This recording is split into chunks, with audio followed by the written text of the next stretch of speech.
What am I doing? I'm talking to an empty telephone. I don't understand. Because there was a dead man on the other end of this fucking line.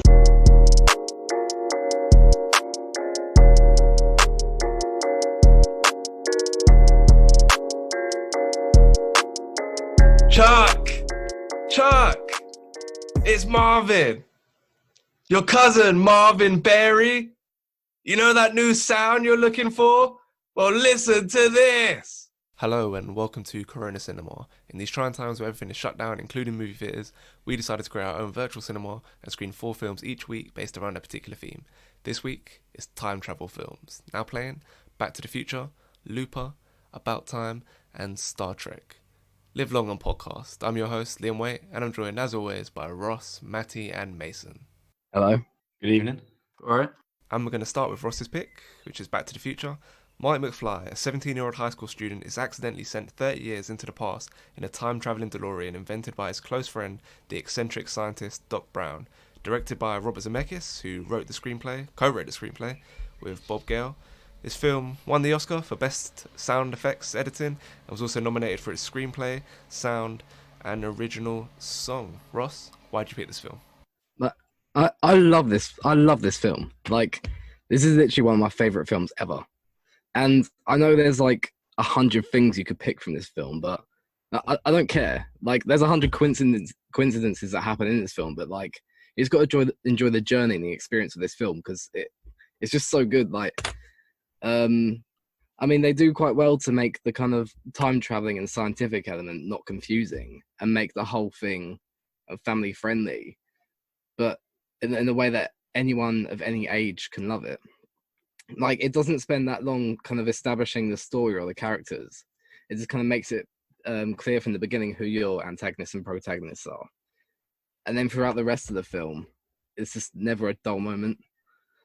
Like, every scene is there for a reason, and yeah, like it's a film that's set in multiple timelines, and it makes it so clear when they're in 1985 and when they're in 1955, and that's why you can kind of just fully focus on this film and what makes it so fun. Yeah, as I say, it never loses its pace or tone, and it's just so refreshing and entertaining to watch, even however many years, like in 2020. And it's just so quotable as well. So many things you can say from this film. Yeah, but yeah, I just love this film. It's one of my favorite films ever, and I'll always stand by that. Yeah, I just think this movie is really well paced. Like, for the first, like it's only like an hour and 50 minutes long, and it packs a lot of action in there. And probably the best thing about it for me is the ending, like when he's trying to get him back to the future. Like the mechanics of that whole setup just works perfectly. Like, you think, oh no, the thing's dropped off the clock now. Now he's got a thing down here. Then the car won't start. There's so many different parts to it that just makes it so enthralling for me. Mason, what are your thoughts on the film? I think this is the first time you watched it. Yeah, it's the first time I've watched it. I've sort of been like presented with the idea it was like a classic film that I needed to watch. So I'm glad that it was obviously chosen this week. I'm not too sure if it delivered as much as I was expecting. I think I had like really high expectations for it. But I don't know. I really enjoy the ending. I think that's the sort of strongest part of the film for me. Like you said, where there's that a lot of like suspense sort of like put together and everything like that. And then especially how at the end, once he's gone back to the future, the professor guy comes back and obviously like it leaves you on a really good cliffhanger. I really enjoy that. And to be fair, whilst I was watching the film, I was like, I'm not watching the second and the third one. But once the ending sort of came along, I was like, you know what? Yeah, no, maybe I will. But for me, I don't know what it was. I didn't really care for the mum and dad characters in the film. I couldn't really connect with them. I feel like that's not an issue that anyone else really has. But I was just watching it. I was just like, oh, like I wasn't bothered about their storyline. There was a few things that didn't work for me, like this whole rape storyline with the mum's character. It was kind of out of nowhere, but at the same time, the way it was handled didn't really. I feel like it fell a bit flat.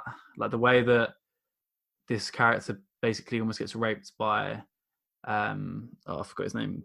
Yeah, Biff, and then so many years later, Biff then works for them. Like I don't know, it seems a bit sort of weak in that area. But other than that, I think the film is really like rewatchable. It's accessible for a lot of people, and yeah, it's okay. I don't think it's amazing, and I don't really know why it's a classic. Really, In terms of the like the scene where she's like basically assaulting her, like I don't even. It's really weird and inappropriate, but it doesn't occur to me when I think about the movie. That's not in like the top 10 things that I think about. It's kind of just yeah, that was a bit weird. That was a bit dodgy, but oh well. It was the 80s. They were just didn't know what they were doing. They weren't as woke, so to speak, in that time. So yeah, like it's kind of when you watch it, it's like a bit dodge, but it doesn't affect my viewing on it. Matty, is that an issue you've ever encountered watching this film? I feel like there was like a distinct like lack of consequence from kind of Biff's actions, and he almost like it just didn't really pan off well. I mean, I know it's an older film, but then maybe just looking past that, the film does really well in almost every other aspect, and I don't know like what kind of age group it's aimed at, especially in 1985. Like, but it feels like it plays towards like an age group for kids, but it still works really well, like for every age bracket. Because I think the one thing that kind of like cemented that for me was like at the end, like when you see all like the new changes that have happened. So now his parents are like both really confident and really happy and like in good shape. His brother's now a lawyer.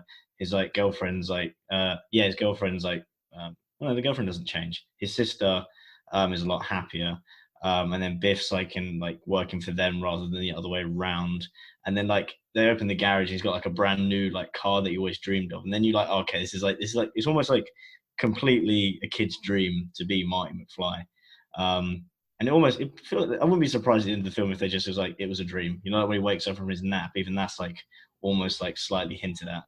But it doesn't like hold back from the film. It just you kind of run with it. And it works really well. The overacting from some of the characters, like Biff or the parents, I don't know whether I like it too much, but then like if it is aimed at kids, that's completely understandable and it doesn't detract too much. Like the dad is like a bit of he is quite useless as a kid, but it works. It still works. Like it doesn't detract from it at all, and you can't help but enjoy it. And you can see why a film like this has really set like the premise for so many other time travel films. Like, I don't think, especially like, I think Looper as well kind of works on almost exactly the same kind of principle, like the way that things disappear as you're affecting the past or the future, sorry. That's quite interesting. And it even gets referenced in newer films. Like, I think it's even referenced in Endgame. I think at least maybe the second or the third Back to the Future. Because they're talking about how time travel does and doesn't work. So whether this is accurate, it doesn't matter. It's a kids' film, but it's a premise that they always address in other films, and you can see the splash it's made. And it for this film to be made means that we get other time travel films. And the film as well, like it jams so much into it while not feeling rushed. And it's very ambitious in terms of it sets up a principle of time travel in about a couple of minutes, and then straight away it puts that into effect. And it doesn't like wait around for you to like try and understand. It throws you right into the deep end. And yeah, I really enjoyed the film. I'd never seen it all the way through. So this was the first time, and I didn't really want to enjoy it, but I couldn't help it. Like I really did enjoy it. I think the biggest reason the film works is because of the casting of Michael J. Fox. Like originally they had Eric Stoltz, who's done a few things, but he's in Pulp Fiction. He's the guy who's the drug dealer for John Travolta. He was originally cast, but he was replaced after a month because basically he was like he was going method with this role and couldn't carry off the comedy, which is a bit tough when this film is a comedy. So he was replaced after a month, and then getting Michael J. Fox, who can do the slapstick humor, but you also believe he could get the girl. And you also believe he could punch someone twice the size of him. Like you believe all of that. Like it never feels forced in any way. So I feel like that's they got the perfect leading man in that sense. I think that's crucial to this film working. And Matty, you mentioned the dad, played by Crispin Glover. Obviously, Crispin Glover didn't come back for the sequels. Apparently, he wanted more money. But I think he's bad in this. But like, I like it. Like, he's not good acting. He's not, everything he's doing is not good. Like the weird twitches and all that stuff. But I just find it funny, so I'm okay with it. But if you're actually looking at the acting like this, what he's doing is very weird and probably belongs in a different movie. But yeah, I think the main thing to take away is the casting of Michael J. Fox makes the whole, everything else around it hang together. Ross, did you enjoy the lead performance?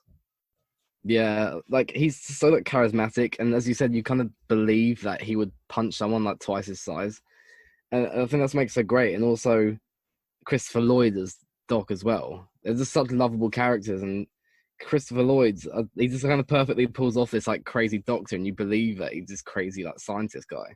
And them two together, their chemistry, like it's yeah. I don't think it's ever actually like explained how they met or why they're friends or why Marty's like working for him, but it doesn't really matter because you just kind of believe that there's this friendship or he's working for him, whatever. You believe that's there. That's what I like. Like, they don't really have to explain that.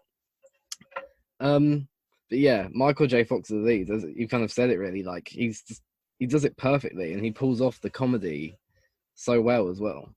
But yeah, what you're saying about Crispin Glover, I saw that. I can't remember who it was, but there was a talk show host that he tried to like karate kick as well. He's just a bit of a weirdo in general. Like, he acts like that in real life. Even more impressive with Michael J. Fox's energy is that he was doing 18-hour days because he was filming his TV show Family Ties during the day, coming off that, then going to the Back to the Future set and working 6:30 in the evening to 2:30 in the morning. So pretty impressive he kept that energy up.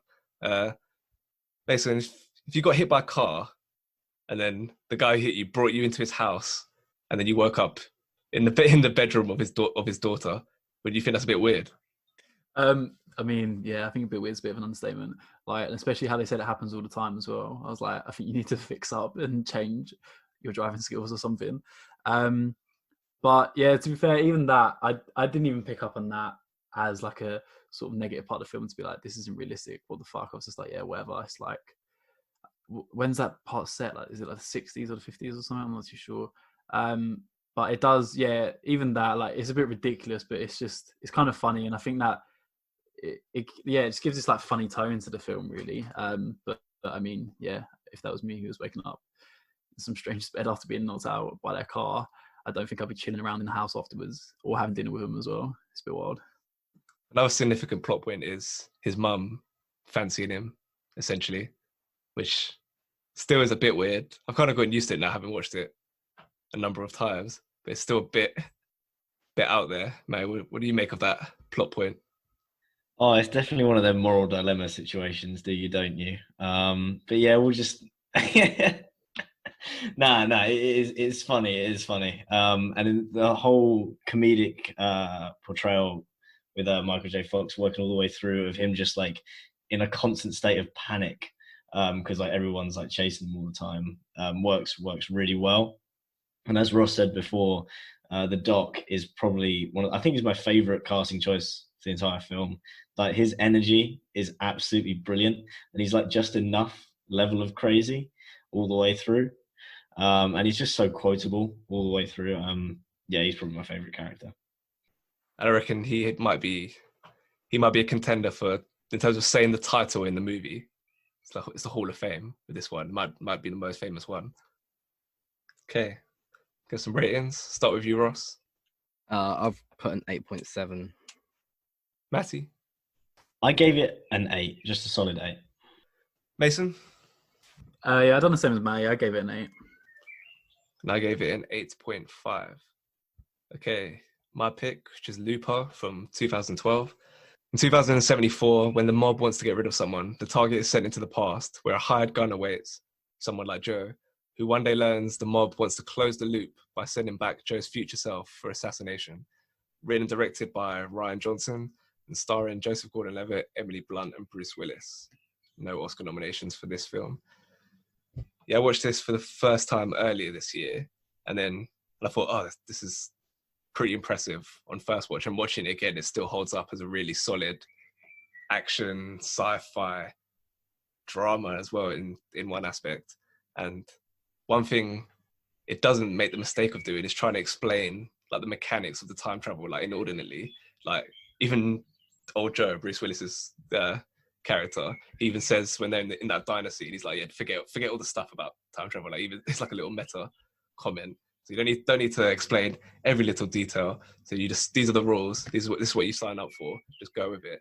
And thinking about it as well, this is kind of like the high concept, cinematic, completely original story that I like. And I think that's what people really enjoy about Christopher Nolan. And I don't always connect with all of his films, but this one does similar what he's trying to do on a slightly smaller scale, and it's really effective for me.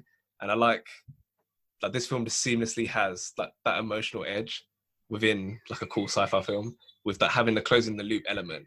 You're only going to take a job like that if you're like lonely and like struggling a bit, and you have had some troubles in your life. Like you're never going to sign up to a job where you basically agree, you sign a contract saying, yeah, I'm going to have a premature death at some point, unless you're a bit of a fucked up individual. And I like how that little montage early in the film, like showing his routine, where it's like taking the drugs, shooting someone, in the nightclub or whatever. Like it illustrates that nicely. Like he's just in this monotonous like killing cycle. Basically, it's not enjoyable. Doesn't seem like it's really worth like the financial reward that you get for doing this job. Just seems like a deeply unhappy person. And to add to that as well, he allows his only friend to be killed in Seth, and then the other connection that he has is with that prostitute who when he tries to offer part of his silver to her, like she rejects him. So clearly just a very lonely guy, and he thinks he can get a better life in France. As he says, he's learning French. And in fact, as Abe, the guy, Jeff Daniels' character, like the boss, he alludes to, like he actually finds kind of like he's reformed in China, I guess, by finding a wife out there who changes his ways and helps him develop as a person. Like yeah, and you find out that old Joe is like desperate for him to meet her because she essentially saves his life, because he's just spiraling out of control. This is not a sustainable way to live. So by going to China and meeting this woman, she essentially saves his life. And I like as well how it kind of feels like two different stories. Like when you go from like the gritty urban setting that you have at the start out into the cornfield, and you have that kind of setting, it feels like two different stories, which I kind of like as well. And the ending was shocking first time around, still really satisfying on the rewatch. Like the idea that the loop actually needed to be closed, so this troubled child can be taught to love and not hate by his mother. And then you add into that Joe's like personal trauma because he was abandoned by his mother. And then you also have Sarah, Emily Blunt's character, who originally abandoned her child, Sid. So it all just wraps up really nicely. A really smart and surprising ending, not an ending that I think many writers, not as creative as Ryan Johnson, would have thought of. And even like the little details as well within the film, like time travel being illegal, like that just makes sense. Like if someone discovered time travel in this time, it makes sense to criminalize it. Otherwise you could have havoc going on. And then the thing with like sending messages by scarring your body, that was another nice little touch that I thought was really visually effective. So yeah, really, really strong film, really solid film. Surprised it didn't get any awards attention in that year. Mason, what did you make of it? So it was my first time watching the film, and I just found it really like refreshing to have this new sort of idea and this new play on time travel films. Really, like you said, they don't really go into too much detail, and it almost doesn't even seem like all that important. Well, obviously, it's important because this is future self and shit, but like they don't like dwell on it for too long. It's just like, oh, it happens. He just kills people. Even when they show you someone actually going back in time, it's just in this little like box, and that's it. It's not like detailed or nothing. That's fine. Yeah, I think I fucked up watching this film because I took an hour break as I was watching it. So in my head, I was like, this is a bit long, isn't it? But it was me who made it long myself. Like you said about the ending, I think that was really strong. That was like a nice like little like twist straight at the end that I wasn't expecting, because I like how it plays out the montage of basically what's going to happen, and then you're like, oh, for fuck's sake, like the older version of Joseph Gordon-Levitt's character has made that happen himself, and then it flashes back and he shoots himself, and I was like, fucking hell, like it was crazy. I was like fully shocked. So I really rate that about the film. And what I also liked was the whole telekinesis thing in the film, because at first I was like, oh, this is so irrelevant. Like, why would you add this like little detail when they've just said like it's not even that powerful? And I was like, what's the point? I don't get it. And then I like how that really nicely like comes together with the kid being some like super freak when it comes to like telekinesis and stuff. So I think it's really smart, like smartly written, and it just gives her a good watch really. And I think it's a solid all rounder. This was like the high point for Joseph Gordon-Levitt's career as well. I don't really know what's happened to him. He's kind of fallen off the map, but you go from, in 2010 he does Inception, then you got 50-50 2011, Dark Knight Rises 2012, Looper 2012, Lincoln as well in 2012. Then he writes, directs and stars in Don John. So he's setting himself up to be like a big star at this point. I don't really know what's happened to him since, but Ross, did you enjoy his performance in this film? Yeah, he was probably the best performance in this film, really. Because he does what he does really well is being this kind of taking Bruce Willis's mannerisms as an actor, kind of the face that he pulls and stuff, and kind of making you believe that he is a young Bruce Willis, and it actually does work well, and you actually believe that he is this kind of childish junkie, and he's not kind of listening to what Bruce Willis is trying to say to him, and it works really well. But in terms of performances as well, what I was really surprised at is they got a kid who actually is good at acting, and like usually kids aren't very good actors, or they're very hit or miss, but this kid actually was quite good. So yeah, but no, Joseph Gordon-Levitt, yeah, I'd say probably the best performance in the film, and captured the emotion at the end as well really well. Yeah, the thing with him looking like Bruce Willis has been sort of a topic of discussion in the past, because they did little visual touches to make him look like a younger Bruce Willis, to the extent when I first watched it, I was like, you sort of noticed, but I didn't fully notice they were doing that. I was like looking like, wait, he looks more like, he doesn't look exactly like what he does in real life. I was like, have they made an edit there? And then I looked afterwards and found out they did.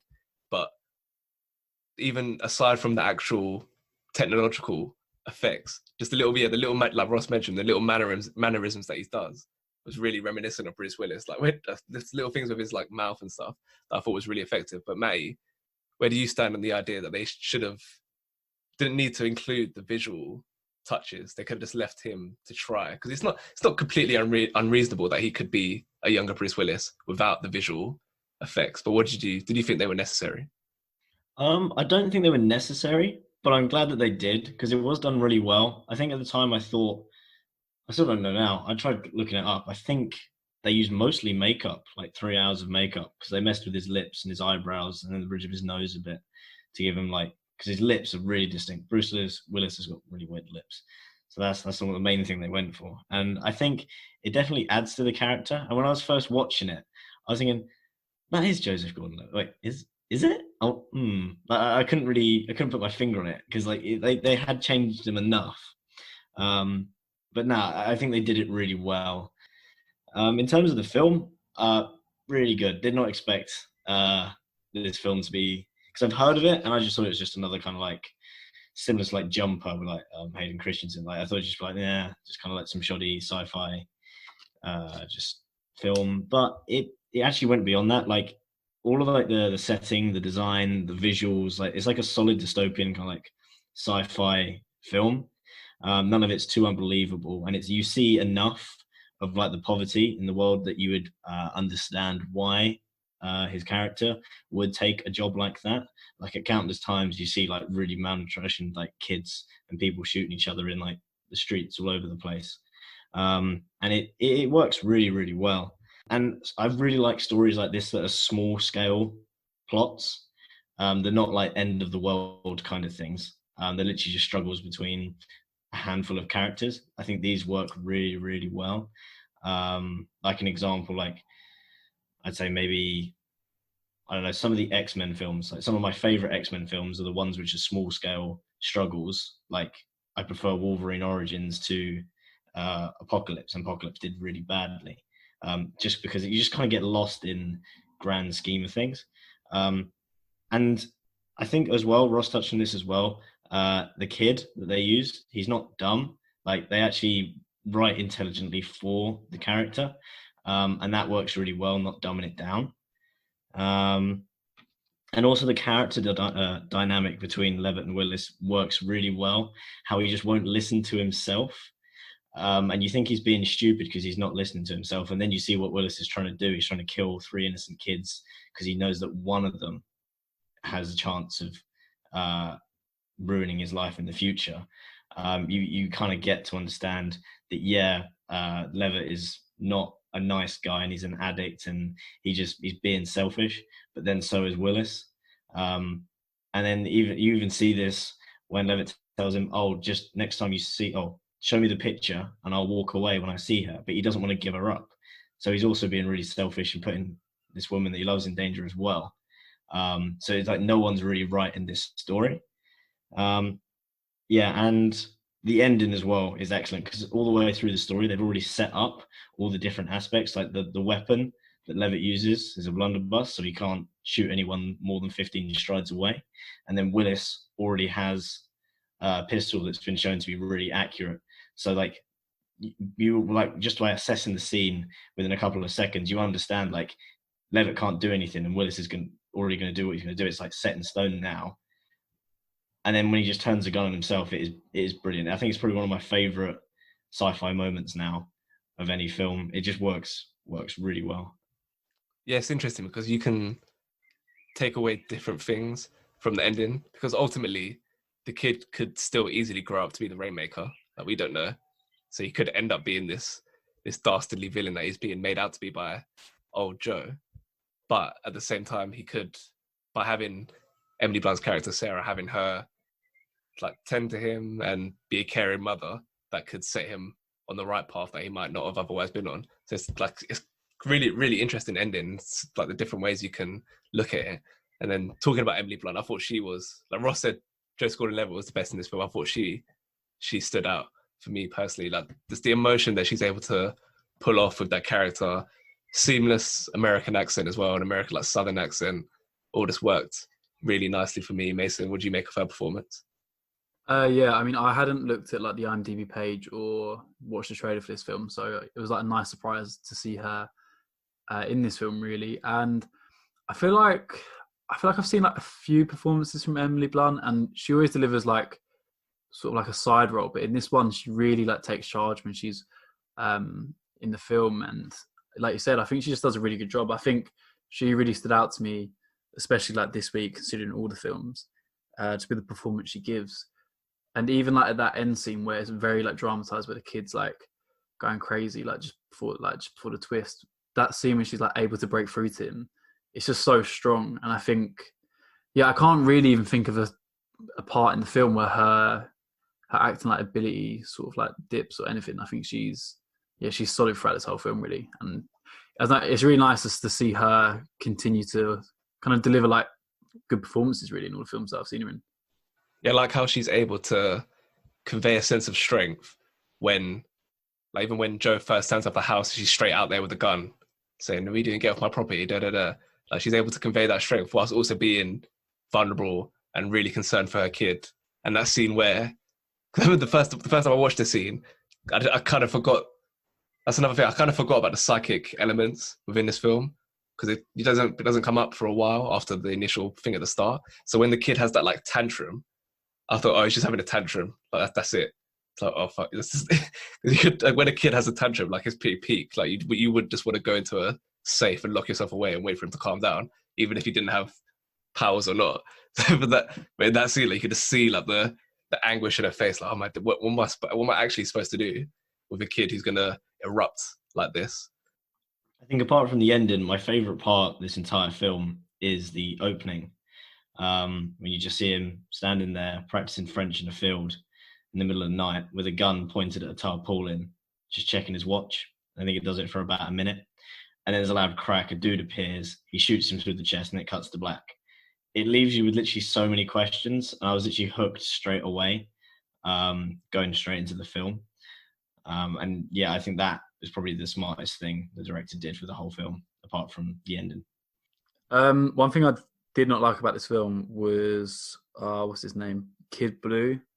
He's the guy who's going on this journey of like trying to prove himself in the company and stuff like that, or whatever it is. And he is an awful actor. Like it was where like I understand like he's trying to embody this childish character who's just doing his best to like impress basically and stuff like that. But it's too bad. Like, I'm trying to like connect with this character to kind of understand what he's doing, but his acting skill was just, it felt so weak whilst I was watching it. Like, it was taken away from me trying to enjoy the film, because every time he come on screen, I was like, oh, for fuck's sake. Like, yeah, I don't know. That was like a very weak point for me. And especially again with that same character, when he comes back and Joseph Gordon-Levitt kills him, I think that scene is like, it's quite bad. It's like, it's just a weak point in the film. I feel like it doesn't look too good. This is supposed to be like some big fighting scene of the film. He kind of just gets like wiped out on his scooter or wherever he's on, and then just like he's fucked. It's just a bit, yeah, it's just a bit naff. I don't know. Yeah, he kind of reminded me of the Schofield kid when we did Unforgiven a few weeks ago. Similarly, like desperately trying to seem cool, is arrogant, and doesn't really have anything to back it up with, and ends up just being a bit of a whiny little boy trying to impress people. So yeah, I agree on that point. Anything else? Okay, can do some ratings. I'll start with myself. I gave this an 8.3. Matty? I gave it an 8.4. Mason? I gave it an 8.2. Ross? I also gave it an 8.2. Yes, we got Emily Blunt in that film. You would have expected it to be Rachel McAdams, who was in 3 time travel movies between 2009 and 2013. So I don't know how she wasn't in this, but she is in our next film, About Time. It was Mason's pick from 2013. At the age of 21, Tim discovers he can travel in time and change what happens and has happened in his own life. His decision to make his world a better place by getting a girlfriend turns out not to be as easy as you might think. Written and directed by Richard Curtis, starring Domhnall Gleeson, Rachel McAdams, and Bill Nye. No Oscar nominations for this film either. Mason, why did you pick this film? I think it was a film similar to when I chose Salt, where it was like, I wanted to watch it. I feel like I've seen it on Netflix for like years, basically. And I felt like it's sometimes nice just to have an easy watch, like within the films that we choose. It's an alright film. Like I really enjoy how simple the time travel sort of idea is in this film, where it's just like you can just go into a cupboard and just go back and change stuff and stuff like that. But other than the whole time travel sort of idea, the strongest part of this film is this. It's not even like a rom-com. It is literally just like a romantic film. And like on the surface, I think this love story between the two is very believable, and I feel like it's very easy to like buy into what's going on. And when stuff does like fuck up in the film and stuff, it hits the audience. Like, well, personally, that's how I was. Like, when certain things happen, I was like, oh fucking hell, like you feel a bit deep. So I was like, wow, fair play. Like this romantic film's like is doing its job. And it's, I don't know, it's hard to watch a film like this in our podcast when we obviously have a lot of high quality films, and there's a different type of film to this, aren't they, really? Like, I feel like, again, this is a film that you would flick through the channels and put on, but it's kind of goes above that because it does allow you to have that sort of like invested feeling whilst you're watching it. I have a few issues with the film, and I think that's only just from over analyzing it myself. Like, the main character, I don't really like him. I don't really think he's like accessible for people to sort of enjoy. I think he's just a bit too strange for me. Like, I get that some people like aren't able to talk to women and stuff, but he just takes it to another level. Like, he's a bit uncomfortable to watch, really. And there's times where, like, with his whole character's like ideas and stuff, he sort of overuses his ability to go back in time just to resolve the most simple things that have gone wrong. And it's like, just allow it, like let your life just roll out how it's supposed to be. And as well, it's a bit iffy. Like, I don't know how much I agree. When after I watched it, I thought about it and I was like, oh, it is this love story and it is really nice, but he kind of forced her to get with her, and it's just a bit, I don't know, after like watching it, I was like, it kind of takes away from that element, because they did meet naturally and then he goes back and then he loses that opportunity, but he then is able just to continue to go back and find the right time for him to get with her. And I think that sometimes sort of detracts from the whole like romantic element of the film. But other than that, it's all right. It's not too bad. Yeah, I'm the same. I don't really like this film to start with. But in terms of what you were saying, the idea of him manipulating her life, I just kind of feel uneasy watching it. That's kind of the biggest barrier I have. Like, I've seen this 3 times now. That's kind of the biggest barrier I have. And then even, you mentioned as well, like even their meet cute scene, which I thought was really well done, like having it in the dark, like that's just rendered redundant because he's interfered with it. Like it kind of annoys me in that sense. And I'm also not a massive fan of Domhnall Gleeson. Like he's kind of doing a version of Hugh Grant in the 90s, like that awkward, like bumbling Englishman. And like it's fine, but I just find him more annoying because he's like this rich kid lawyer. But to in his defense, like, I think some of the writing doesn't help him massively. Like the girlfriend lesbian thing when he meets Margot Robbie again, her character, like there's a few of the lines just didn't really work for me. So that's not all on his performance. May, I know you love this film. Why? Mate, if this film like don't melt your heart, mate, come on. This film is brilliant. I understand what Mason's saying. Like he's kind of manipulated his own personality, just like get with this girl, which I mean, people do that anyway, so who can blame him that he uses time travel as well? But yeah, I think like he felt he was justified in that because he did have a connection with it, but then he had to help out Tom Hollander and then overdid that. And he felt that, you know, that she would be happy with him than anyone else. So obviously there's like a kind of level of moral injustice there that we kind of need to think about. But if you like kind of just take a step back from that, the film, I really enjoy the film. The dark scene is Leon. Like if you just take that just in by itself, that whole sequence is actually really nice. And I like how it was literally just pitch black, and that was kind of a unique way to do a first meeting, which is really interesting. So you kind of get a felt for the character before you actually saw what they even looked like. And felt for like the rapport that they could build up. And also the lack of explanation to why they can time travel is brilliant. It's almost like Groundhog Day because they don't know why they can do it; they just can, and they kind of roughly know the rules, but it's kind of like figuring it out as they go along. Going back to what Mason said, was like allow the little things. I think little things when they happen, they feel like big things, and I think you would use it a lot just to sort tiny things out, just to be a little bit better. But that is the kind of the message of the film. Let the little things play out and just live your life, isn't it? So that's kind of the realization he comes to by himself. So I don't think that's a fault in the film. I think that's just where the writing wants to get you to throughout, and whether if you hit that earlier on in the film, it's just what it is.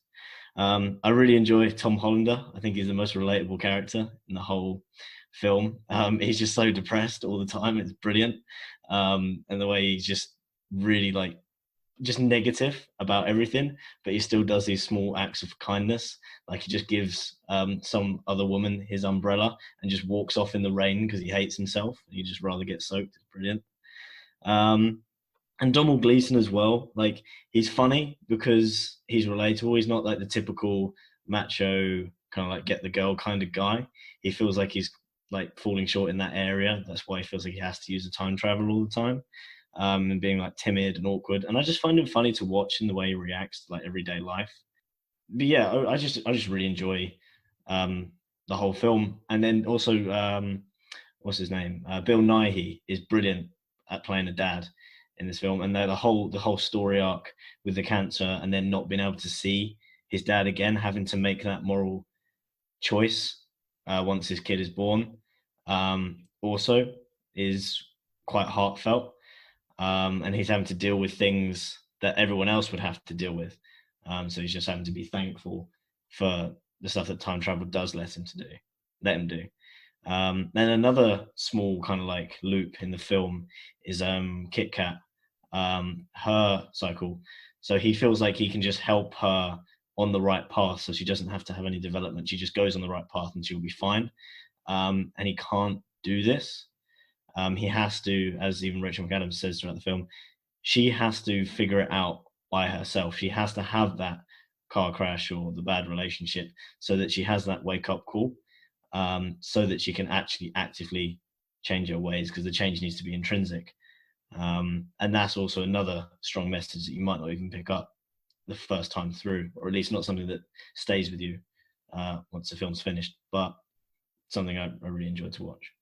See, the Bill Nye thing should be emotional, but I just can't deal with it because it's just the movie just cheats.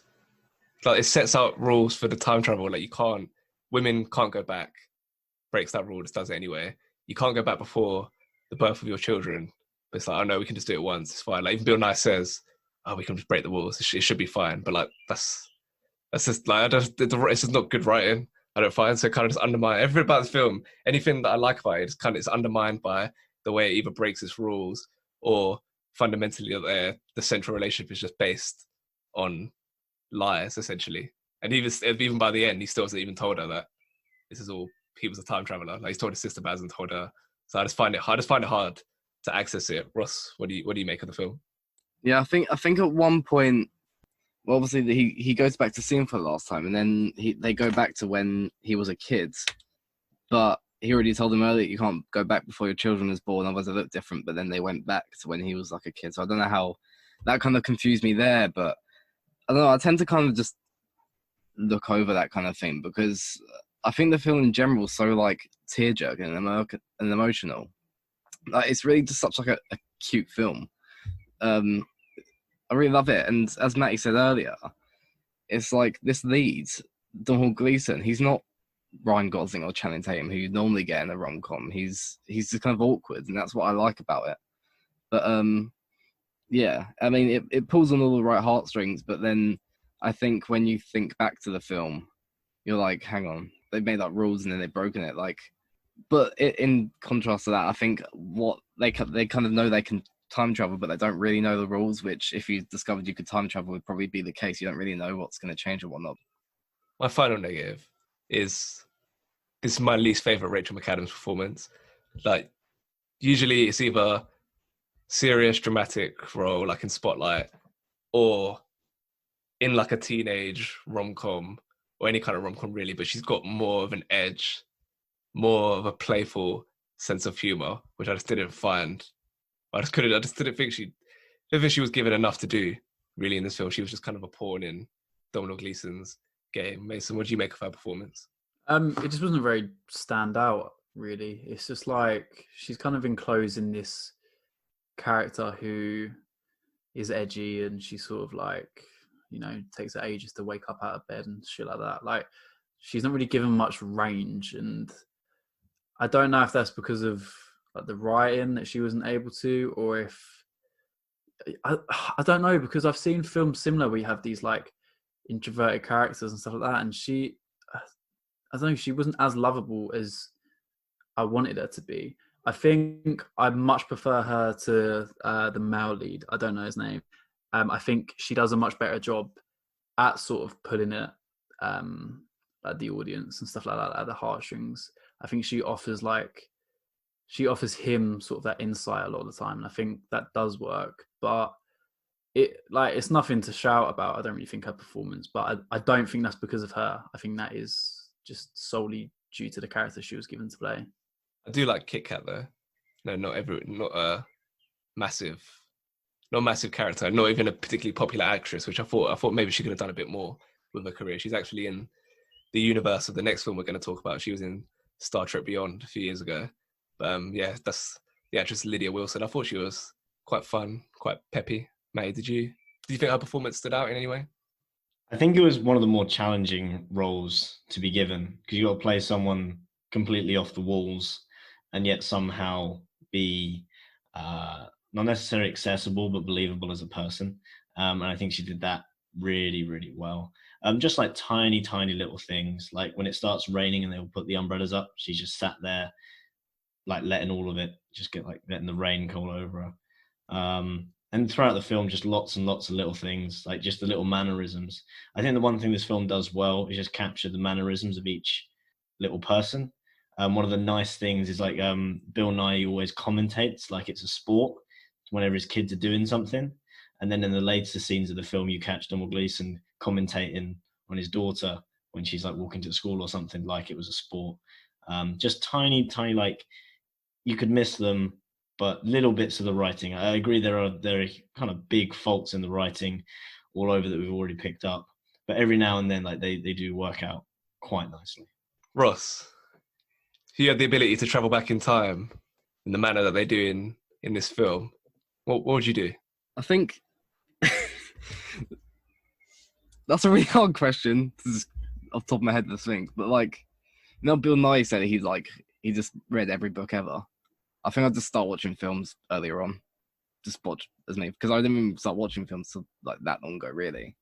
I feel like I missed a load of classics when I was younger and stuff. But yeah, maybe just watch a load of films, just like Bill Nye read all his books. Yeah, I definitely try to watch every film ever made. May, what do you do?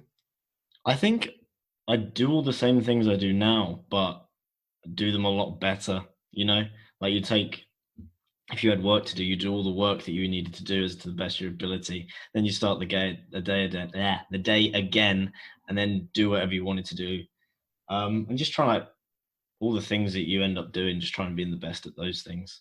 Mason? I think I'd make it like an aim to travel a lot more. I feel like I could like designate a year to travel and then just keep going back and spending the money like in other countries and stuff like that. I've been bare like thinking about it the past few days. I reckon like, yeah, designate a little section and then just like go to every single country pretty much. I might invest in stocks as well. That would be the smart thing to do, but I'm not smart. Let's get our ratings. Start with Mason.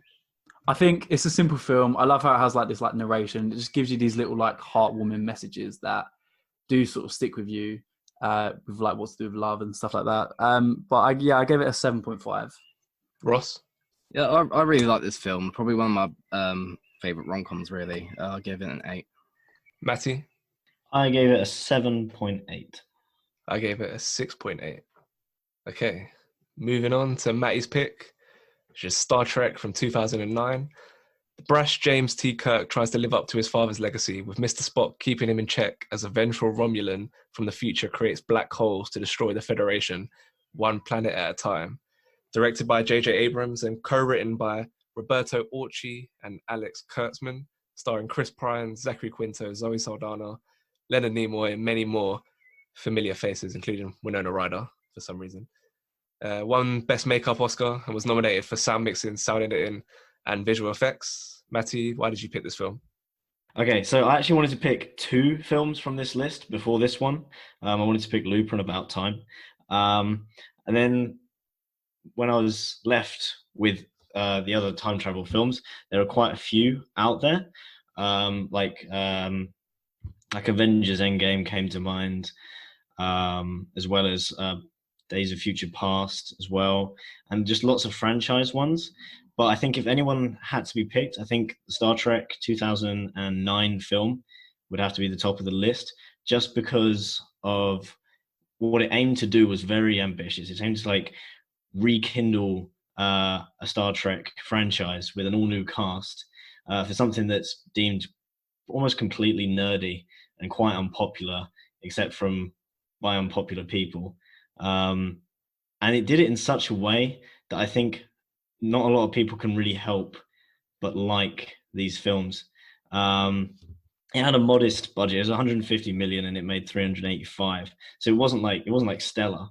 But if you look at like the visual effect, I can't even talk. The visual effects are literally incredible, and the sound design is brilliant. And there's a modest amount of lens flare with every shot. And J.J. Abrams has really brought it together. The score works really well, and then the casting's brilliant because they're all playing characters that are from the original very popular TV series, which I used to watch as a kid. And they've taken some characters in a slightly different direction, and others they've tried to go in the same direction. And everything they've done has worked really, really well. Literally, the person they've cast for like the young Spock is literally perfect. And then also Chris Pine, I don't think you could ask for a better Captain Kirk to play a character that's the pre-up to an original character. So we're not even seeing the right Captain Kirk here. We're seeing how he came to be where he was. But then also they've thrown in the time travel aspect. So everything has changed because we're not seeing the exact same Captain Kirk, because Captain Kirk's parents or father never died. But because of the time aspect in this film, the Romulans blew up his father's ship. Now we're seeing Captain Kirk in a different aspect. So it's set on a different path. And it worked beautifully. Carl Urban as Bones is brilliant. I really enjoyed Eric Bana as well as Nero. He worked, I don't know, there's some such conviction behind all of his lines, even though he didn't get that many. When he's arguing with Admiral Pike about whether Romulan had been destroyed yet, and obviously in his time it had been destroyed, but in the time that he was in currently, it hadn't. And that the confusion between the two characters works really, really well.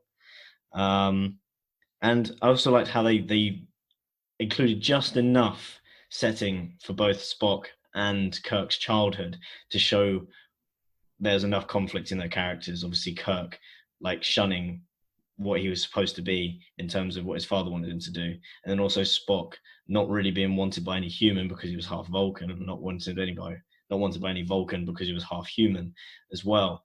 And I don't think originally Spock was meant to be half human, half Vulcan in the series. So if they've added that in, that's actually a really nice character dynamic that they've worked throughout the film.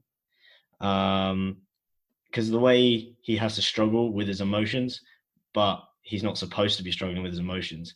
And then the way they delve in deeper in terms of the Vulcan history, that they do have emotion, but they don't let it control them, is really interesting. That's something that's never really addressed properly, because I think the series were written literally episode by episode, and continuity was a little bit less. It's just whatever helped the story at the time.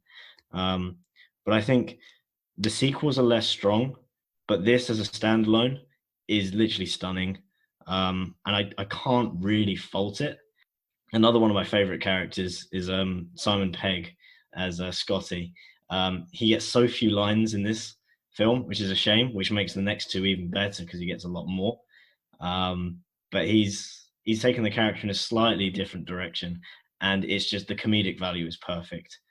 As well as the film not being a comedy, which it easily could have been. They also touches on really like rough and kind of sensitive issues. Like I think in the first 12 minutes of the film, I think quite a few people die, even though the majority of the crew was saved. And even you don't realize it, but when they warp into hyperspace and first meet the Romulan ship on the Enterprise, at least 5 other ships have been completely destroyed, and each holding at least like 300 people. So it's been like a mass like genocide, and then they destroy an entire planet. So it's heavy stuff, and it's like bold stuff to deal with, fitting everything in, because there's lots of stories to tell throughout Star Trek, and just to make a completely new one, to be so bold as to destroy one of the main planets straight away, is really interesting, and it works brilliantly.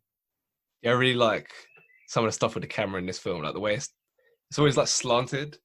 Like when there's like action going on, the camera's like sort of slanted. It's always like moving all over the place and turning and stuff like that. It's made it feel more kind of like enthralling as you went through it.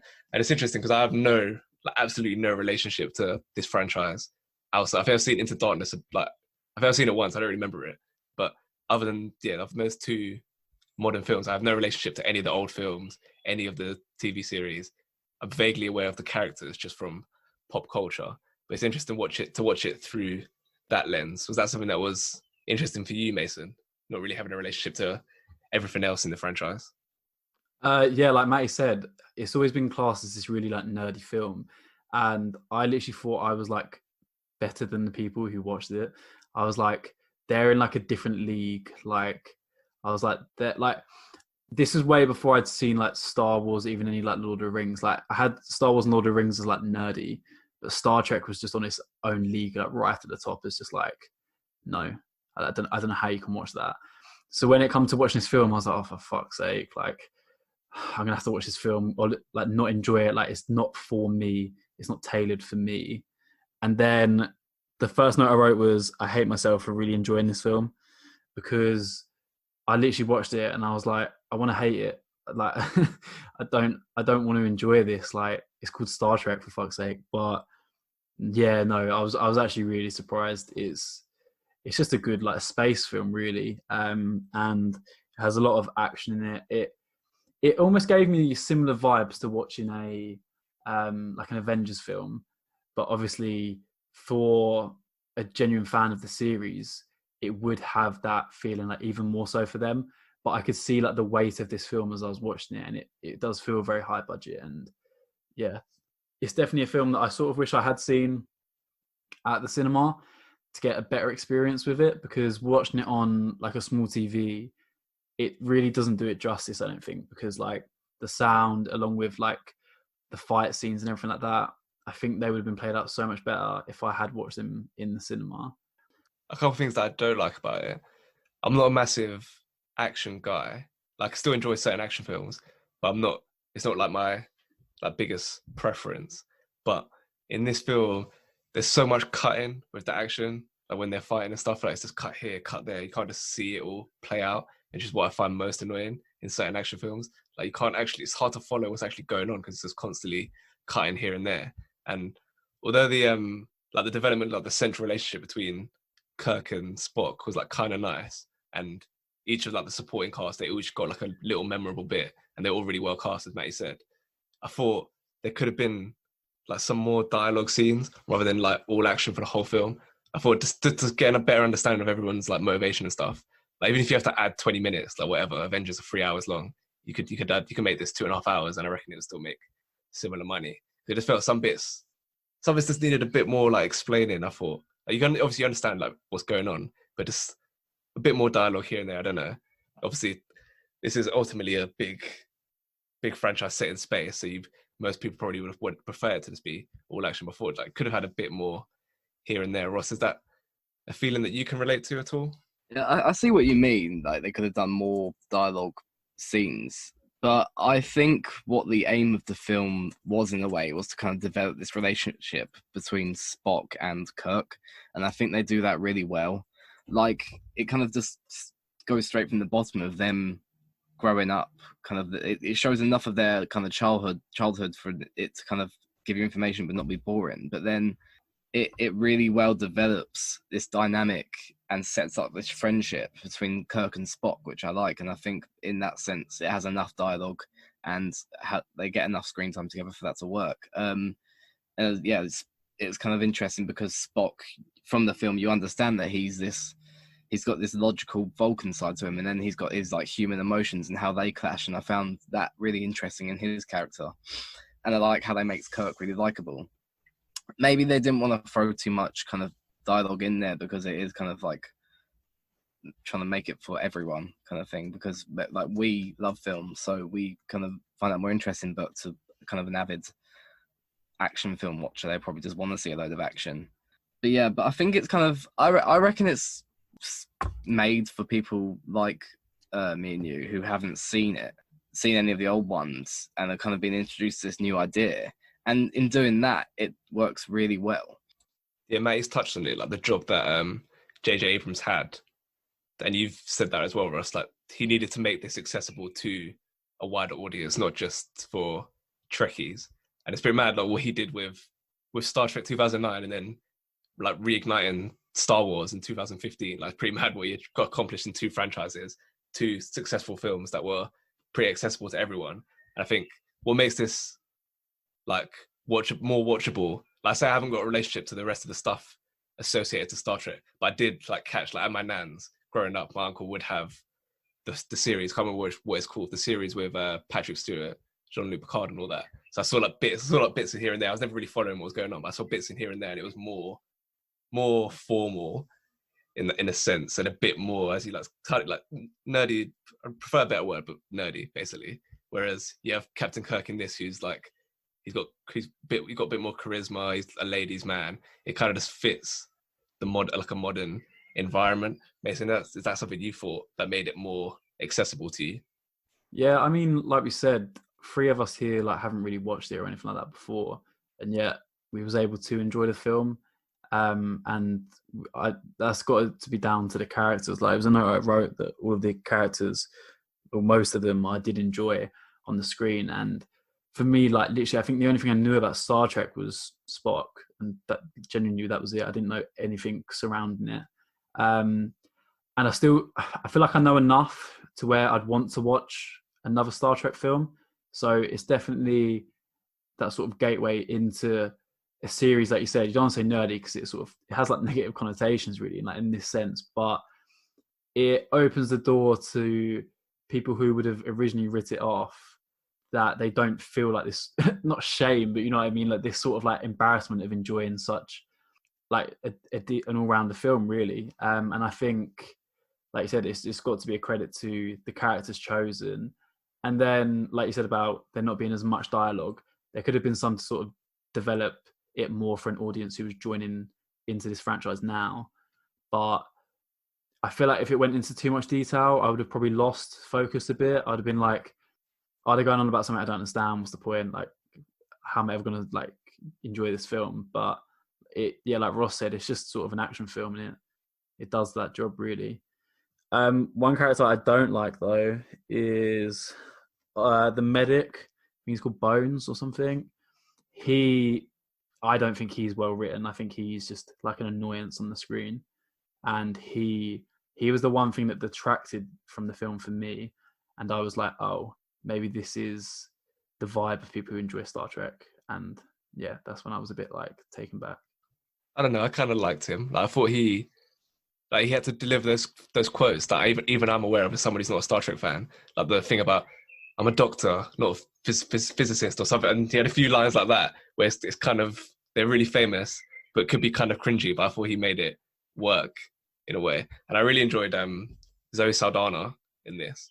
I think the character that she was portraying, I read that character in I'm not sure what series it was. It might have been the first one in the 60s, but that character wasn't very prominent, or she didn't have much of a voice really. Whereas like the writing and Zoe Saldana's performance like really elevates her to another level. Matt, is that something you thought? Yeah, definitely. Her character in the originals was more or less just one of the side characters. Really didn't talk too much. So it was really nice they brought that more into the forefront. Definitely added, and also they added the relationship with Spock. That wasn't part of the original. So everything they've added has actually worked really well rather than detracted. And then as for Bones, I think Bones is a very difficult character to play because he's completely grumpy. The original dude was literally, he didn't have anything positive to say about anything ever. And I think Carl Urban has done a really good job in portraying him.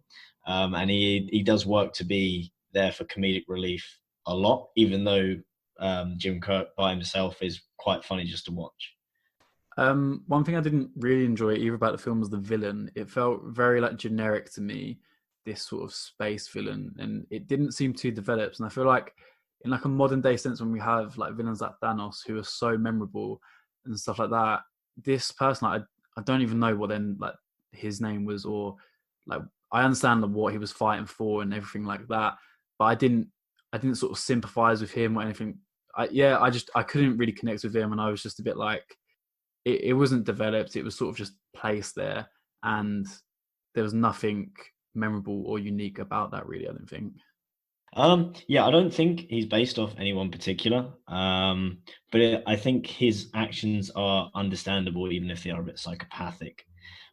He is kind of like a generic, I just want to destroy everything kind of villain. But I think in his eyes, he just lost his entire home planet, including his family, because of the failures of Starfleet. So he's pretty damn pissed off with Spock. I wanted to speak about Chekhov. Some of us spoke about it yesterday, how it's like the first Russian person to not be a villain in the film. And I genuinely think that I've actually been conditioned myself now to believe that like all Russian people in films are like villains and stuff, because I was watching him and I was like, I bet he's working for the other side, like 100%.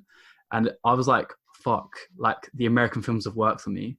Oh, Chekhov. I forget his actual name, but I think he died not long after the release, or I think before the release of the third Star Trek Beyond film. He left the handbrake off on one of his cars and walked around the front, and then was crushed against the wall by it, and then was suffocated over the course of a few hours before anyone found him. His name's Anton Yelchin. Matty, what's your rating? An 8.3. Mason? I think for like a film that is accessible for people who don't know anything about the Star Trek universe, I gave it a 7.9. Ross? Yeah, I think they did a really good job at kind of rebooting something that a lot of people might not have watched. So I gave it a 7.8. And I gave it a 7.5. Okay, let's get your films in order for this week. Start with you, Mason. I kind of struggled this week, and it was more about place and about time, because it's the first time we've had like a romantic film that's not very like nomination worthy or anything like that. So I've got Looper at number 1, About Time number 2, Star Trek number 3, and then Back to the Future number 4. Ross? Yeah, About Time is really hard to place this week, but I put it as Back to the Future number 1, Looper number 2, About Time number 3, and Star Trek number 4. Matty? Looper in first, Star Trek in second, Back to the Future in third, and About Time in fourth. I went Back to the Future 1, Looper 2, Star Trek 3, About Time, 4th. Okay, so our average ratings for the films this week. What do we think's better, Back to the Future or Looper? Back to the Future. Back to the Looper. Future. Back to the Future. So Back to the Future is at number 1 with an 8.3. Looper at 2, also an 8.3. Star Trek third with a 7.9. And About Time 4th with a 7.5. So Back to the Future, number 10, that 8.3. Looper, a lot of 8.3s here, so Looper's down at 14. Then trekking down to Star Trek at number 31 with that 7.9. And then About Time is in at 35 with a 7.5. Okay, Actor of the Week, Matty? This was not gonna lie, it's actually quite a difficult one because there weren't too many standout performances with like the necessary screen time to like warrant it. Like there were good performances. Like Emily Blunt was like a consideration. But I think I have to go with Chris Pine as James Tiberius Kirk, just because it's a very in-your-face character to play, and what he did was quite bold. Mason? Yeah, like Mike said, I think it was quite hard to pick an actor of the week this week, not because there were so many good performances, but because there was a lack of. But I went for Emily Blunt in Looper. I think like the time she had on screen, she just stole it. Ross? I think, yeah, we all found it difficult this week. I was considering Zachary Quinto as Spock, but in the end, I went for Joseph Gordon-Levitt in Looper because I think he just gets them like mannerisms from Bruce Willis really well. But the character in general was just really interesting to watch, I think. So yeah, I went for Joseph Gordon-Levitt. Like Mason, I also went for Emily Blunt. Just thought it was a really, really well-balanced performance. Kevin Garnett Award for sports person who could successfully transition into acting and be in this movie in honor of KG's performance in Uncut Gems. Mason?